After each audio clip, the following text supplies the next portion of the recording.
ഓം നമോ ഭഗവതേ വാസുദേവായ. പ്രിയ സജ്ജനങ്ങളെ, എല്ലാവർക്കും നമസ്കാരം. സത്സംഗവേദിയിൽ നമ്മൾ ശ്രീമദ് ഭഗവത്ഗീതയിലെ 18-ാം അധ്യായമായ മോക്ഷസന്യാസ യോഗത്തിലെ 48 ശ്ലോകങ്ങളാണ് പൂർത്തിയാക്കിയത്. നമുക്ക് 49-ാമത്തെ ശ്ലോകം നോക്കാം. അസക്തബുദ്ധിർ സർവത്ര ജിതാത്മാ വിഗതസ്പൃഹ നൈഷ്കർമ്മ്യസിദ്ധിം പരമാം സന്യാസേനാധിഗച്ഛതി.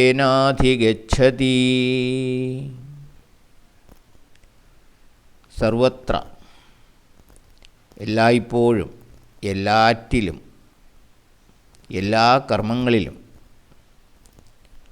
അസക്തബുദ്ധിർ, ആസക്തിയില്ലാത്ത ബുദ്ധിയോടെ അഥവാ നിസ്സംഗനായി, ഒട്ടിച്ചേരൽ കൂടാതെ, ജിതാത്മാ, ആത്മജയം അഥവാ മനോജയം നേടി, വിഗതസ്പൃഹ, ഫലകാംക്ഷ വെടിഞ്ഞവൻ, സന്യാസേന, സന്യാസത്താൽ അഥവാ കർമ്മഫലത്യാഗത്താൽ, പരമാം, പരമമായ, നൈഷ്കർമ്മ്യസിദ്ധിം, കർമ്മത്യാഗം മൂലമുള്ള സിദ്ധിയെ അഥവാ ചിത്തശുദ്ധിയെ, അധിഗച്ഛതി, പ്രാപിക്കുന്നു.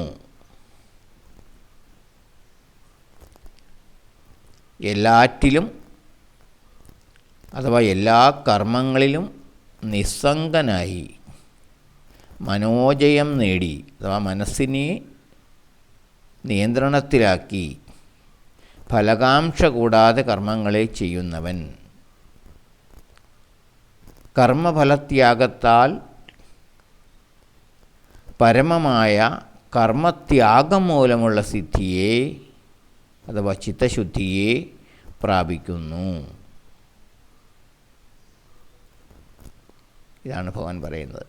ഏതു കർമ്മം ചെയ്യുമ്പോഴും അനാസക്തനായി, മനോനിയന്ത്രണം പാലിച്ചുകൊണ്ട്, ഫലകാംക്ഷയെ അഥവാ ഫലത്തെപ്പറ്റിയുള്ള ഉത്കണ്ഠയെ വെടിഞ്ഞ് കർമ്മം ചെയ്യുന്നവൻ, കർമ്മഫലത്യാഗത്താൽ, അതായത് ആ ചെയ്യുന്ന കർമ്മത്തിൻ്റെ ഫലത്തെ ത്യജിക്കുകയാണ് വാസ്തവത്തിൽ. അഥവാ അതിൽ ഉത്കണ്ഠയില്ല, ആകാംക്ഷയില്ല. അതുകൊണ്ട് തന്നെ കർമ്മം ചെയ്യുന്നു, പക്ഷേ ആ കർമ്മഫലത്തെ ത്യജിക്കുകയാണ് മനസ്സുകൊണ്ട്. അങ്ങനെ ത്യജിക്കുക മൂലം കർമ്മത്യാഗം മൂലം ലഭിക്കുന്ന ചിത്തശുദ്ധിയെ പ്രാപിക്കുന്നു. ഇവിടെ കർമ്മം ത്യജിക്കുന്നില്ല, കർമ്മഫലത്തെയാണ് ത്യജിക്കുന്നത്. ആ കർമ്മഫലത്തെ ത്യജിക്കുക മൂലം കർമ്മം തന്നെ ത്യജിച്ചതിന് തുല്യമായ ചിത്തശുദ്ധിയെ പ്രാപിക്കുന്നു. അതായത് ചിത്തവൃത്തിയെ എന്ന് പറയും, ചിത്തവൃത്തി എന്ന് പറയും. അതിനെ, ആ ചിത്തവൃത്തിയെ നിരോധിക്കുന്നു. മനസ്സിനെ നിയന്ത്രിച്ചാൽ ഒന്നിലും ആസക്തി ഉണ്ടാകില്ല, ഫലകാംക്ഷയും ഉണ്ടാകില്ല. അങ്ങനെയുള്ളവർ ഏത് കർമ്മം ചെയ്താലും അത് ബദ്ധകാരണമാവുകയില്ല. കാരണം ആ കർമ്മത്തിൽ ബദ്ധനാകുന്നില്ല, കർമ്മത്തിനോട് സംഘമില്ല, ഒട്ടിച്ചേരലില്ല. കർമ്മം അത് ശരീരം ചെയ്യുന്ന ഒരു ധർമ്മം എന്ന് മാത്രം മനസ്സതിൽ കൊടുക്കുന്നില്ല. അതുകൊണ്ട് തന്നെ അത് ബന്ധകാരണമാവുകയുമില്ല. ശരീരമെന്ന ഉപകരണം പ്രവൃത്തി ചെയ്യുന്നു, മനസ്സതിൽ ഒട്ടിച്ചേരുന്നില്ല. ഉദാഹരണത്തിന്, നല്ല എക്സ്പേർട്ടായിട്ടുള്ള ഡ്രൈവർമാർ, അവർ വാഹനം ഡ്രൈവ് ചെയ്യുമ്പോഴും മനസ്സ് മറ്റ് പല ചിന്തകളിലായിരിക്കും. ചിലപ്പോൾ മറ്റുള്ളവരോട് സംസാരിക്കുന്നുണ്ടാകും. യാന്ത്രികമായി ശരീരം കൊണ്ട് ആ വാഹനത്തെ നിയന്ത്രിക്കുന്നുമുണ്ടാകും. അപ്പോൾ മനസ്സുകൊണ്ട് ആ കർമ്മത്തിൽ ഒട്ടിച്ചേരുന്നില്ല സത്യത്തിൽ, ഒരു പരിധി വരെ.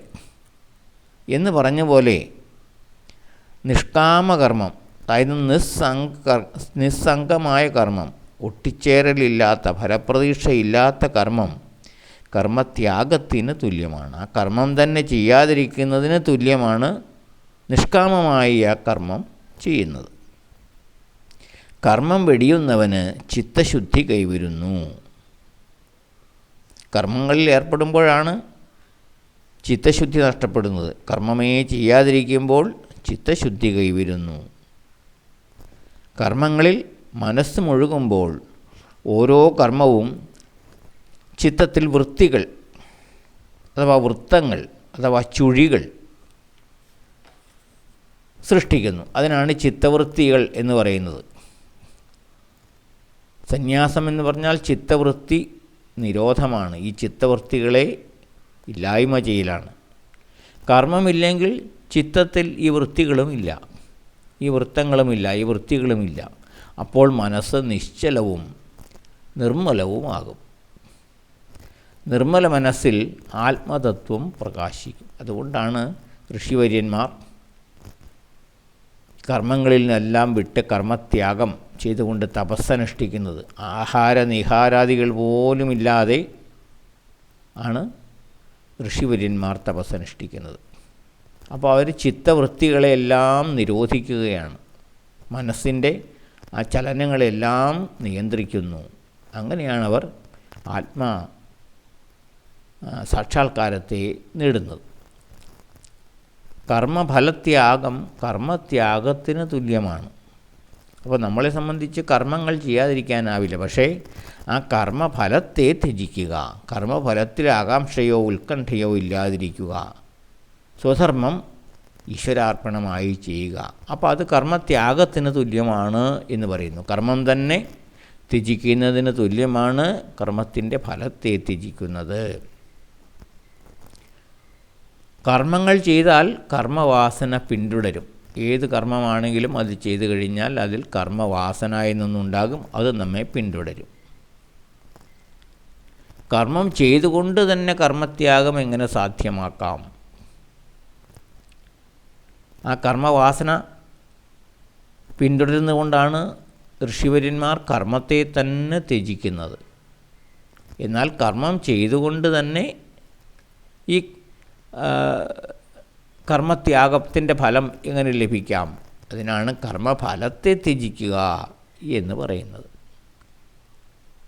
കർമ്മഫലത്യാഗം അഥവാ അനാസക്തമായി, നിഷ്കാമമായി, നിസ്സംഗമായി കർമ്മങ്ങളിൽ ഏർപ്പെടുക. അത് കർമ്മത്തെ തന്നെ ത്യജിക്കുന്നതിന് തുല്യമാകും.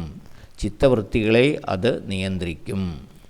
തൻ്റെ ശരീരം ഭഗവാന്റെ ഉപകരണമാണ്. അതിനാൽ ശരീരം ചെയ്യുന്ന കർമ്മങ്ങളുടെ ഭോക്താവ് ഈശ്വരൻ തന്നെയാണ് എന്ന് ചിന്തിച്ചാൽ ഒരു കർമ്മഫലവും ജീവാത്മാവിനെ ബാധിക്കുകയില്ല. അതായത് സകല കർമ്മങ്ങളും ഈശ്വരാർപ്പണമായി ചെയ്യുക, നിസ്സംഗമായി, ഫലചിന്ത കൂടാതെ, ഫലത്തിൽ ആസക്തി കൂടാതെ ചെയ്യുക. അങ്ങനെ ചെയ്യുമ്പോൾ അത് കർമ്മത്തെ തന്നെ ത്യജിക്കുന്നതിന് തുല്യമാകും.